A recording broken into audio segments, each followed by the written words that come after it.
Hello and welcome to the first session of CCE Saturdays. My name is Prasanjit Singh and today I'll talk about scaling your cloud architecture from 0 to a million users. So we'll look into how to scale up a basic cloud architecture that will serve a million plus users. So let's get started. Alright, a little bit about me. I do a lot of things actually. I work as the director of Cloud and DevOps at Starsplay. We are a video streaming service in the Middle East. Apart from that, I also teach about containers, and I'm the subject matter expert at Coursera. So I have a few courses about cloud, DevOps and containers at Coursera. And apart from that, I love to build things, and I love to be part of tech communities. I speak at various sessions as well. Recently I spoke at the RedisCon. I'm speaking at KubeCon this month. So do a lot of things around technology, as well as I run a YouTube channel called BinPipe. You can subscribe to that and check out. And I try to create content so that because I believe in the teaching is twice learning. So I believe in learning and sharing knowledge and knowing from others as well. Alright, so that's about me. So what am I going to talk about today? Well, I'm going to talk about the basics of the cloud, because this session is meant for absolute beginners. So we'll talk how the cloud works and how you start scaling in cloud. So if you just know bits and pieces about what a cloud is, so I can this session will help you understand how to scale up your cloud architecture or application to serve up more than a million users. Okay, so we'll discuss about how the cloud works, the different jargons related to cloud, and what is scaling, how we scale up as the user base grows, and so on. So it's going to be interesting. And before we move on to it, I'll also explain some cloud related jargon so that next time you start listening to them, you find it easier to decipher. Well, scaling an on-premise infrastructure is hard. You need to plan for your peak capacity, wait for equipment to arrive, configure the hardware and software, and hope that everything is right and everything runs well for the first time. You heard that deploying in the cloud can address these headaches. So either you decided to do it on your on-premise, or you decided to give a public cloud a try. Well, if you give public cloud a try, as an engineer, you'll be assigned to set up this cloud infrastructure properly so that you can scale up to a million plus users. Well, if you're assigned to do such a task, you might be wondering if there are any best practices or guidelines when it comes to scaling on the public cloud. So this session will help you understand like how scaling works and what are the essential things you should know when you're in scaling up. But before we get to that, certain level of understanding cloud jargons is necessary. So I'll start by describing them. Well, as you know, public clouds are nothing but physical machines set up in various data centers around the world. So a cloud is nothing but all these interconnected set of machines which you can get on demand, like you pay for it and you get to use the system. Well, now starting from a high level view of these public cloud infrastructures, the first thing you will notice is something called regions. Regions are physical geographical locations where a public cloud has clusters of data centers. So regions are obviously located all around the world, and the customers choose regions based on the proximity to their target customers, data regulatory requirements, expansion strategy, cost, service availability, and so on. In addition, public clouds provide connectivity between regions. They provide failover and also provide tools to relocate or migrate your apps from one region to other if you need that.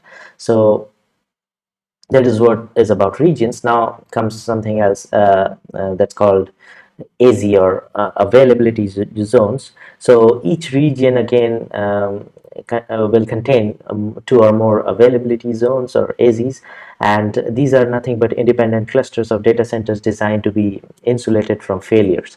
So AZs use their independent power grids. They sit on different fault lines and provide single-digit millisecond connectivity to other AZs in the same region. So they allow you to make your application highly available. Now, what does the application on the cloud look like? Let's understand that a bit, and then we'll move on with other cloud jargon again before we go on discussing how we scale our users. So the applications look something like this. Uh, you have your end users or clients who are connected to the internet from their client devices, say mobile apps, or through web portals, browsers, and so on. And through the internet, they connect to a load balancer, and the load balancer forwards the traffic back into your servers. Now, these servers can be scaled up or scaled down based on the load that comes in. By load, I mean the traffic or the usage. All right, so this is how a basic infrastructure, basic application looks like. Like, you have lots of end users accessing your application that traverses through a load balancer, and you have a scaling strategy. Well, this is how a minimal scaling works, but there are many layers to it. We'll come into that in a while. All right, so coming back to the concept of regions and AZs, well, here you can see on the left hand side, we have, say, a region, and within it we have multiple availability zones. And as I said, all the AZs are fault tolerant. Like if AZ1 fails, AZ2 and 3 would be not necessarily failing. They would be still up and running. Now here you also see, while architecting high availability, your application might not be critical when you first get started on the public cloud, and eventually want to deploy your application over multiple availability zones so that it can withstand various types of failures. All right, so in the right side you are seeing a block diagram. Now this is something that is a blueprint of a public cloud service, like how the public cloud offerings are differentiated into various layers. So a public cloud provides infrastructure, and these infrastructure could be network services, compute services, and storage services, basically these three. And then public clouds provide data services, they provide application services, and they provide deployment, administration, security, governance features. So combining all these basics or pillars, we can build our architecture. So when we are moving from 0 to 10,000 users, what are the different services that we would be looking at in order to get this built? Now, how do we build a scalable architecture that can serve up to 10,000 users? Well, if you just want to get your hands dirty, you could start deploying a simple application on a single box. Okay, so say your website is a LAMP stack, say a WordPress stack, a blog, or something a little bit more complex, a CMS-based system like Drupal, or a framework, or a CRM, open source CRM like vTiger or Sugar CRM. Say you have such an application and you want to deploy it, and you would want anywhere between 0 to 10,000 users. So you can just start to host it on a single virtual machine instance. So you spin up a virtual machine, you install a web server, application server, and a database on the same instance, and cloud providers make it very simple for you to create virtual machines, and you already have baked images for different operating systems, and some of them have pre-built application servers, databases in them, so you can just spin up those images and get your virtual machine ready, up and running. Next, you would want to deploy this virtual machine somewhere inside a secure virtual network, such as a public subnet inside a VPC. To host DNS records for your server, you could use a DNS service provided by the cloud provider. Well, I came across a term called VPC. For those who are not initiated into it, VPC stands for Virtual Private Cluster, and lets you provision a logically isolated section in the cloud where you can launch the resources in a virtual network that you define, and you have complete control over the IP address range, subnets, and routing rules. Now, what is a VPC subnet? A VPC subnet is a slice of overall VPC IP address range tied to a AZ. Virtual machines deployed into a public subnet can randomly have assigned public IPs and are visible from other internet hosts. To make a subnet public, you need to create a routing rule for the subnet and direct inbound traffic to go out of your subnet through an internet gateway. So that way your networking works here and you have your DNS rules set up. Well, this original architecture of running everything on one physical node is good enough, but there are certain challenges. When the traffic ramps up, now you start wondering how you can scale. A quick solution is to vertically scale by spinning up a bigger virtual machine.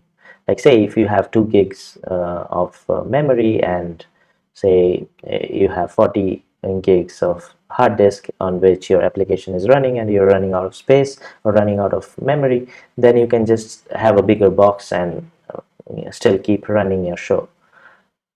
Well, but that is not the solution. Like this is called vertical scaling, but this is not a very good scalable solution for traffics that continuously keep on growing. You would be ending up spending more if you practice vertical scaling, and it also becomes a single point of failure if you just have a very big instance running and everything is on that same box. So to address the vertical scaling challenge, it's recommended you start with decoupling your application tiers. Now, application tiers are likely to have different resource needs that might grow at different rates. By separating the tiers, you can compose each tier using most appropriate instance type based on different resource needs.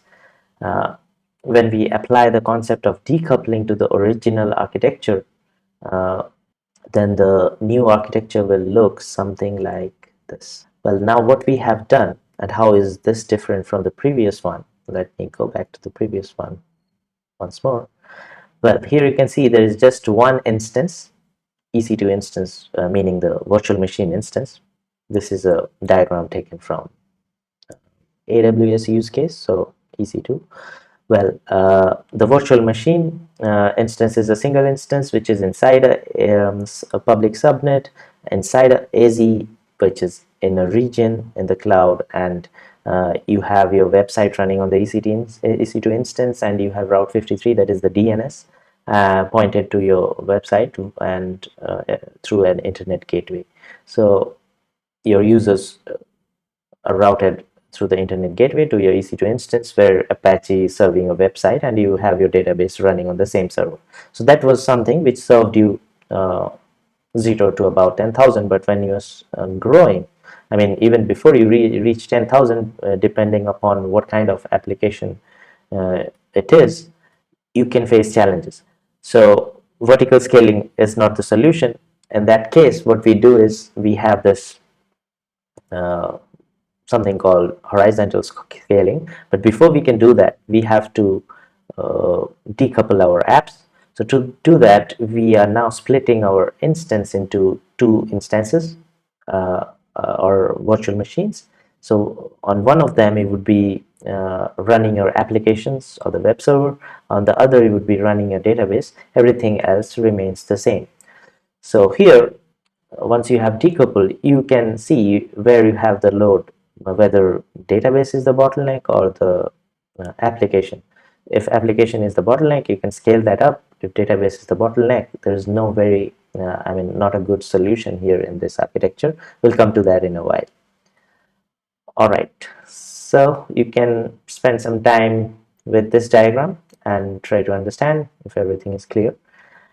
And now, to design your application so that it can function in a distributed fashion, for example, you should be able to handle a request using any web server and produce the same user experience.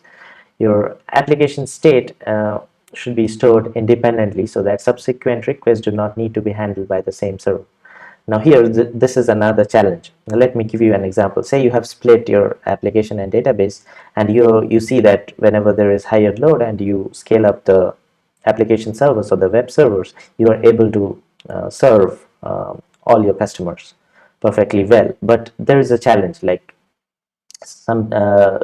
what happens, the traffic comes in through a load balancer, and say you have multiple virtual machines running your application servers, your Apache servers. So say the traffic comes into the load balancer, the first user goes to server A, second user goes to server B, third user goes to server C, and there is a round robin algorithm in place in the load balancer, so it is rotating the traffic one after another.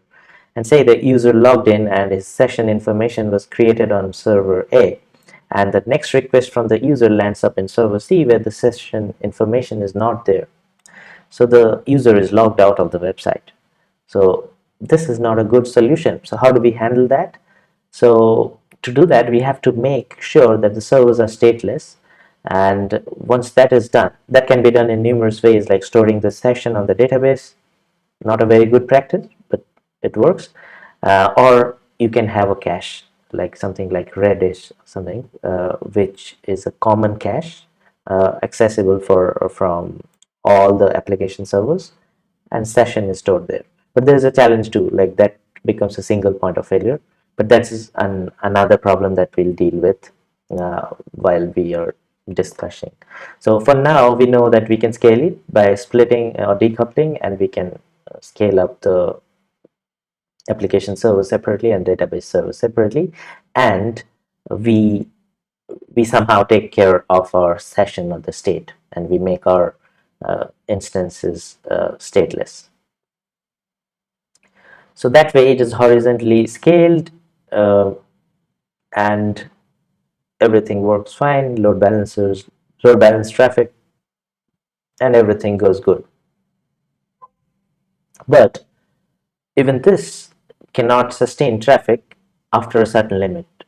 Mostly seen 10,000, 15,000 users can be sustained with this kind of an architecture. Now, if you're growing, then it becomes difficult to sustain more customers. So what do we do next when we have more concurrent users on our website, and we see that this architecture with split database and different application stack, or a basic three-tier architecture starts to fail? So what do we do next? Well, this is also the same diagram, like when we scale up and how it looks. So it's basically the same thing. All right, when we scale beyond 10,000 and move on to say 500,000, how does it work there? Let's quickly get into that part. Well, in the previous architecture, I told you, like, one of our bottlenecks is the database. Now this database doesn't grow. You can also only scale it vertically, not horizontally. But yeah, the application stack, if made stateless, can be horizontally scaled. But database becomes a bottleneck as soon as you cross your 10,000 users on an average. So here, if you're on the cloud, the best thing you would do now at this stage would be to use a managed database service, so that you do not have to do the hard work of setting up your master replication where you're balancing your load, or you're splitting your reads and writes, so that the read is done from a different database and write is done to a different database, and you have a MySQL replication going on, master slave, or circular replication, master. So you do not have to deal with that. So that's why it's very convenient to use a managed database at this point. All public clouds offer managed database services. You can use that. And for the session that I was saying, you can use something like Redis. Even managed versions of Redis are available in public cloud, or you can use NoSQL databases, managed versions, because we are planning to build a cloud native app. So we are not going to just do a lifting and shifting way of working, where we just create virtual machines and install everything on virtual machines. So we, whenever there are managed services available, we use them, and when it's not there, we obviously do it on our virtual machines. Well, so another decision you make is where to use SQL and where to use NoSQL, because at this stage, when you're trying to scale from 10,000 to 500,000, your application needs to be tweaked in a way you can deal with this kind of a customer base. So just having a MySQL or relational database service would not help. So here you might need NoSQL databases. Uh, now, what is SQL and NoSQL? Just in case you do not have a knowledge about it. Well, when you do not know, like, whether to use SQL or NoSQL, the best option, or the best starting point, is to use a SQL or relational database. So because it is a well-established technology, and you have lots of existing code examples and clear patterns of scalability, so you can use that. But if you have highly non-relational data, then NoSQL is a better bet. And if you do not need to store relationships between data objects to extract information, storing data in NoSQL using a key value format provides you with input and output data quickly. And you have when you have massive amounts of data in the terabyte range, then NoSQL allows you to scale horizontally, because it stores data in the key value format and can be easily sharded. By sharding, I mean partitioning the databases.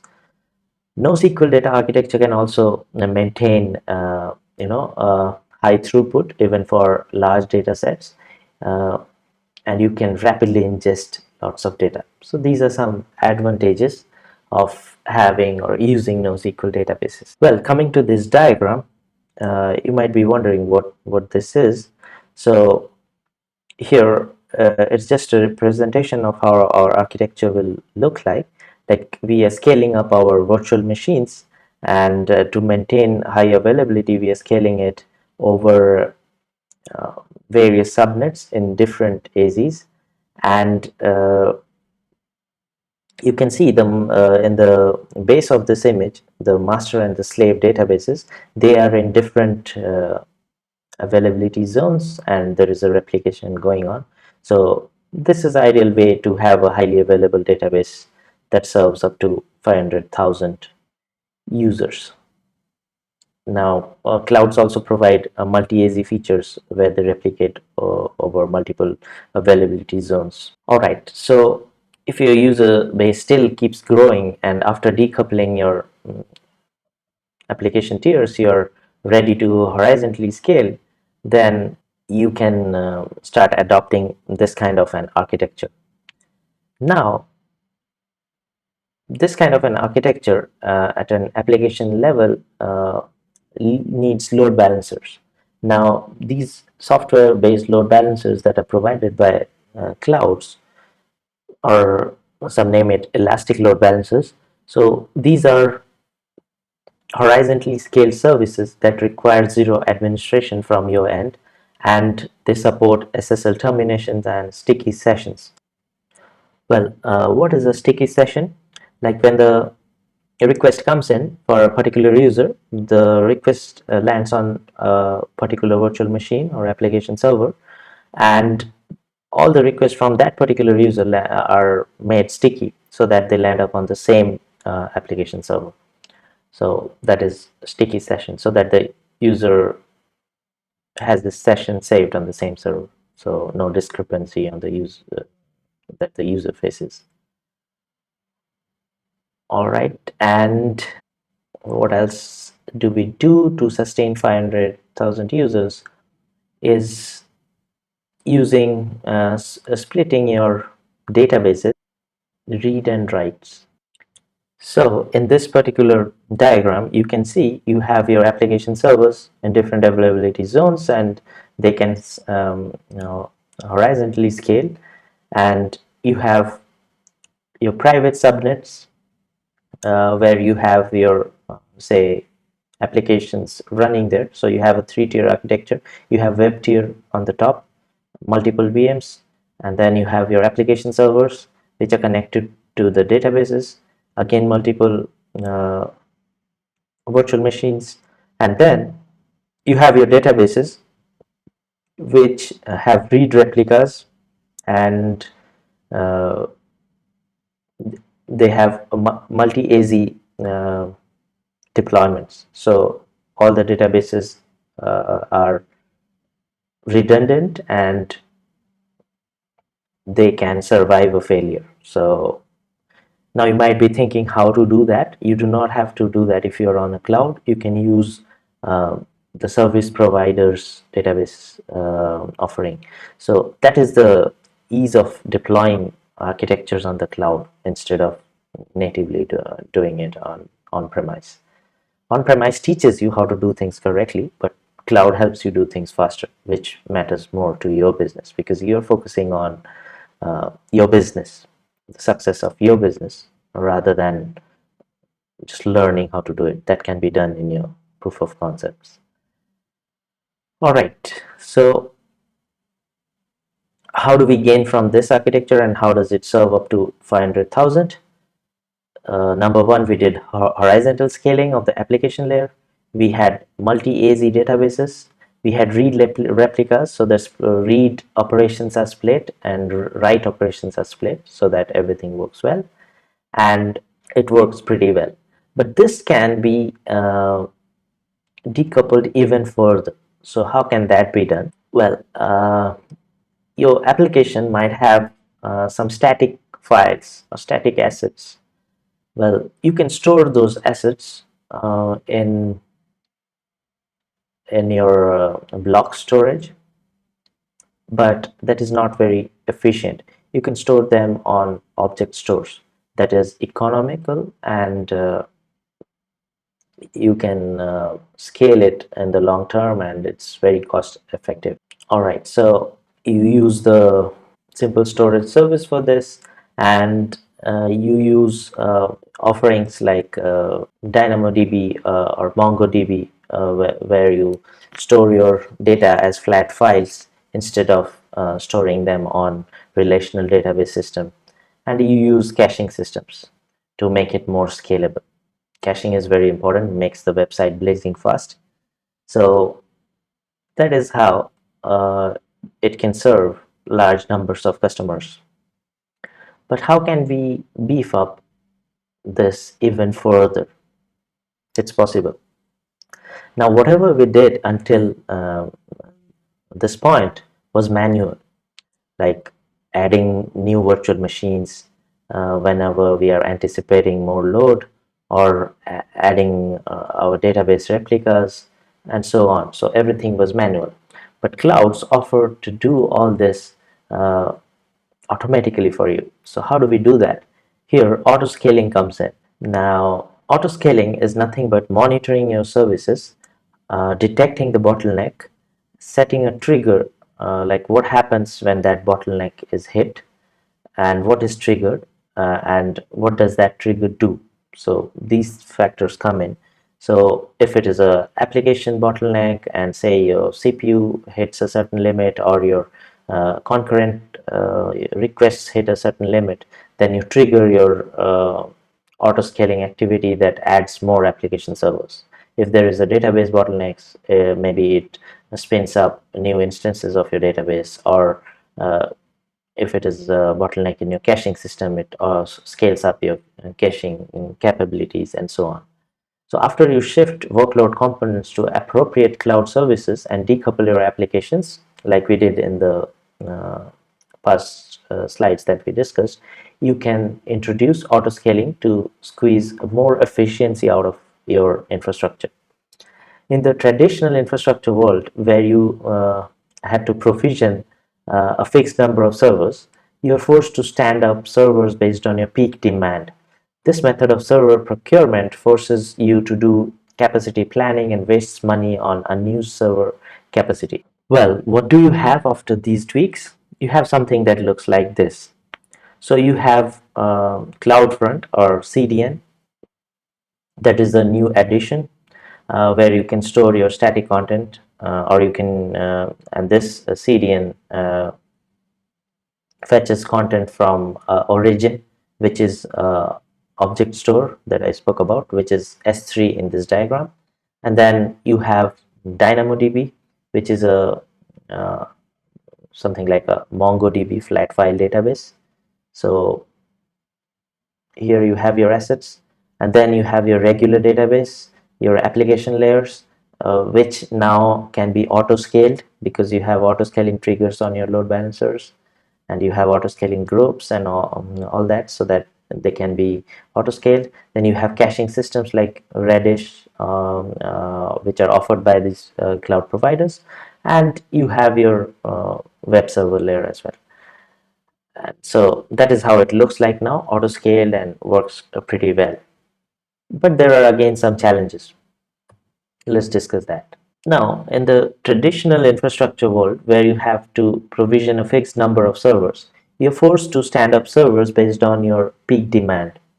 This method of servers procurement forces you to do capacity planning and wastes money on unused server capacity. Let's take a look at this graph. So what happens, say for example, this is a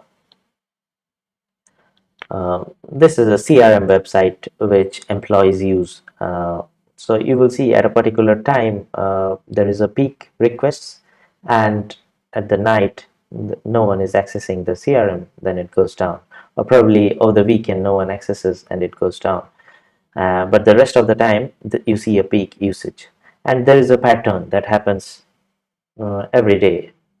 So whenever there is no usage and you are using a traditional infrastructure, then you keep paying for the hours when there is low usage as well. So this is not very cost effective. So peaks and lulls will be there throughout the week, and as a business owner, how do you ensure a great user experience, and how do you ensure a cost effective way of deploying this? So the answer again is auto scaling. So whenever there is a bump in traffic, your infrastructure grows, and whenever the traffic is less, the infrastructure cools down and shrinks. So that is how you save your money there. So clouds provide you that feature as well for scaling up and scaling down without issues. Well, if you look at this diagram, you will see a single application tier that uses auto scaling to automatically scale the web servers. You could have another auto scaling group for your application tiers that are in the private subnets as well. And when used in combination with elastic load balancing, the auto scaling knows to register or deregister the virtual machine instances by using health checks. So the ELB conducts health checks on the virtual machines, and if it comes up as healthy, it registers it. If it is not healthy, then it drops it from the load balancer. So that is how it works. Rest of the infrastructure remains same, like the CDN, object store, databases, etc.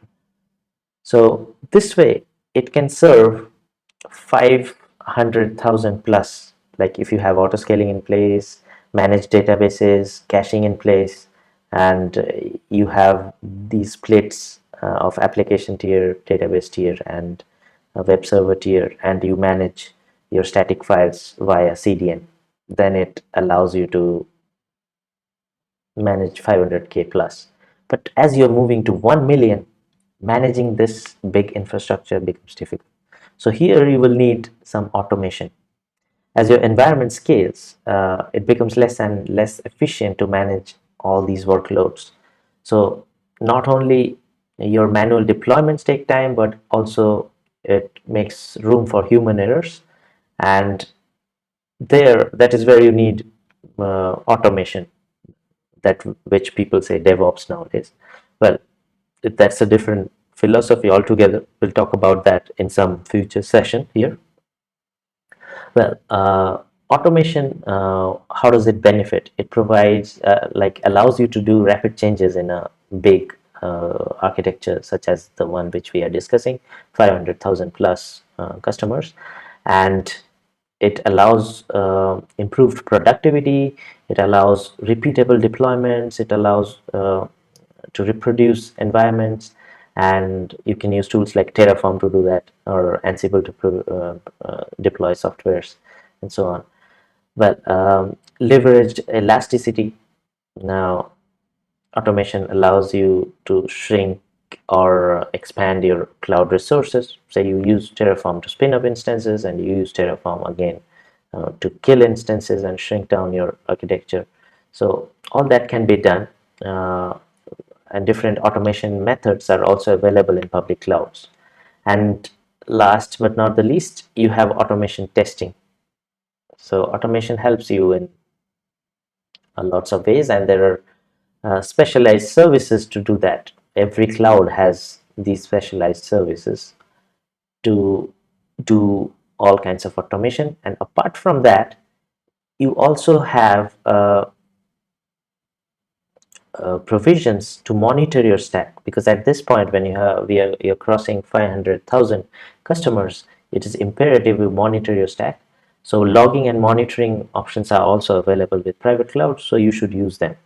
So you can use something like a ELK stack and push your logs into Elasticsearch and use Kibana to visualize your logs. You can use monitoring tools and graphing tools to monitor the state of your system. Well, as you approach 1 million users, you need to be more careful. So how does it go when we reach almost 1 million users and counting, like more than 1 million? So what have we done so far? We have decoupled application tiers to prepare for uh, horizontal scaling. We have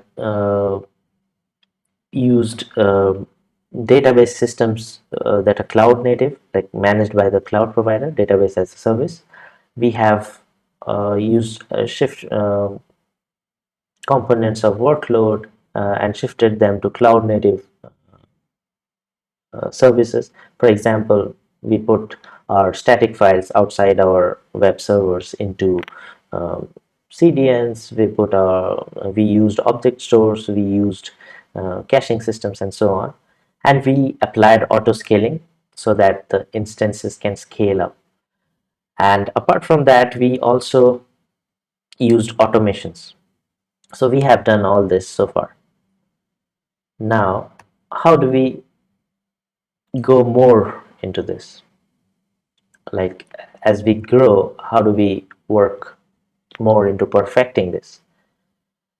So apart from decoupling and going through the path like we did, the answer when you are growing over 500,000 and approaching a million is using something called SOA, service-oriented architecture. So instead of just splitting your application by server roles, for example, web or application servers, you can consider splitting resources further by the service they collectively deliver. So I'm talking about microservices now. So the benefit of this is that you can scale each service independently, and your web and application tiers will have different resource requirements, and so will your different services. Now, adopting service-oriented architecture sounds great, but it's a bit challenging, with difficult to manage with limited resources, because say if you split your application into multiple smaller microservices, so you will need individual caretakers for these microservices, so you need a bigger team for that, like more developers and so on. However, it's manageable. need to get the hang of it, and you need to have good build practices. You should use CI/CD pipelines and all that, so that the deployment becomes automated. Because when you have hundreds of microservices, it's not easy to just go on and deploy things in 100 different places. Even with automation, like someone has to run that Terraform, or if someone has to manually run that Ansible to deploy, that's not something very effective. You can do the entire CI/CD process automated with test cases in between and all that. So having SOA architecture helps scale more than uh, a million plus users. And to help you achieve that, like, cloud providers have all these features available nowadays. You can containerize your apps, and you can put it on orchestrators like say ECS or Kubernetes, uh, GKS, and so on. So that allows you to uh, split it into microservice and then serve a lot of traffic, million plus traffic. And there are certain more things that you should keep in mind. You should not try to invent everything or reinvent everything. For example, you want to send out alerts.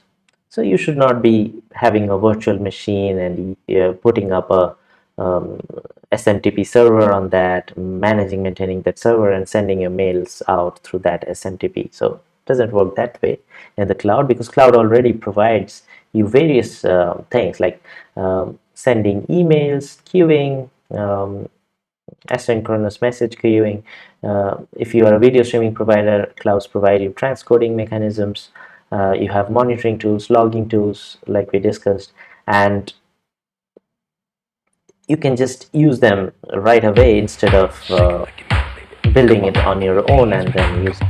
Now let's just discuss a bit, like, what are the other challenges and how do you scale over 1 million. Say you're moving on up to 10 million customers, so how do you do that? So some of the tips are, you would be deploying across multiple availability zones. You would be using elastic load balancing between tiers. You would be using auto scaling. You would be using service-oriented architecture. You would be serving content using S3. All this we have discussed, but that's what you would continue doing. And yes, now that you are serving more than 1 million, your database would need some attention. So you can use techniques like database federation, like separating databases by function. For example, you might choose to store data for your forum, users, and products in 3 or more distinct databases.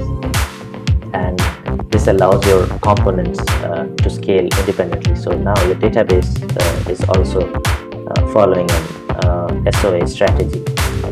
So you are having each microservice with its own database, so that you can independently move that around without having to move the entire big monolithic database. Then you can practice sharding or partitioning your databases if it becomes too large.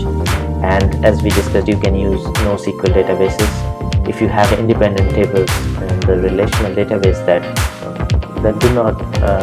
are NoSQL friendly, then you can do that. So that is how you scale and you serve customers more than 1 million. Hope you liked this session. This was the overall session, so wasn't focused much on one particular architecture type. But in future sessions, based on your requirements, you can just reach out to me on our Slack channel for CCE, and we can discuss there, and I can record future sessions on particular topics that you would want me to cover. And we will also have some fantastic speakers in future sessions, so hope you enjoy watching them, and it would be a good learning experience for you and me. Thank you.